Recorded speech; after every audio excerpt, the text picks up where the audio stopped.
a policymaker's playbook to reduce gun violence without policing communities. Okay. Community Justice Action Fund, copyright 2023, when you were executive director.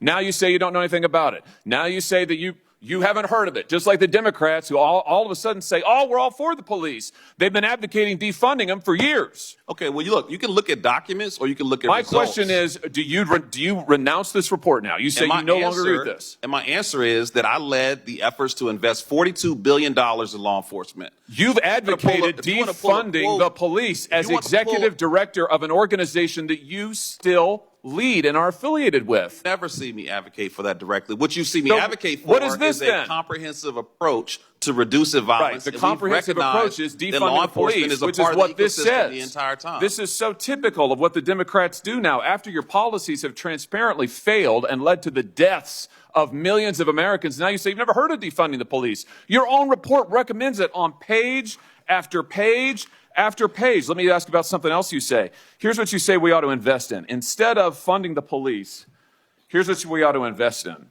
We need to invest in programs that acknowledge the need for safe space initiatives led by lesbian, gay, bisexual, two-spirit, trans, and gender nonconforming people.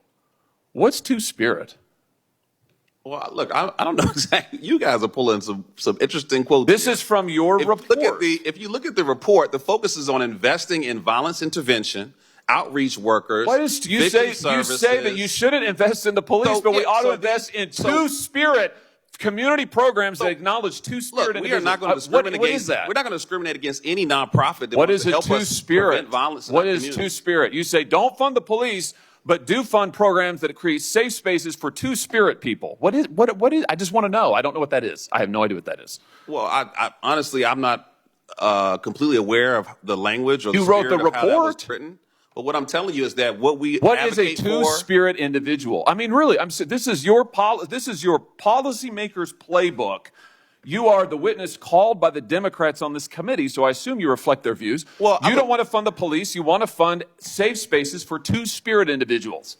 What is a two-spirit person? I feel like I'm looking at a two-faced individual because you talk about reducing violence. Oh, no, sir. Violence. You're looking at somebody who's reading you your own words, and I'd like to hear an answer. Here's the answer. The answer is you don't have any solutions. You want to invest in gobbledygook and take away money from police officers who actually keep our communities safe, and when you're called on the record, you deny it. It's all there in black and white, and your record is there in black and white, and it's a disgrace. We reduced homicides by 31%, and as someone who's been shot and nearly killed, I take offense that you would think that the last 13 years you won't answer my were not focused on that reducing you deny violence. your own words and that you are leading this committee astray.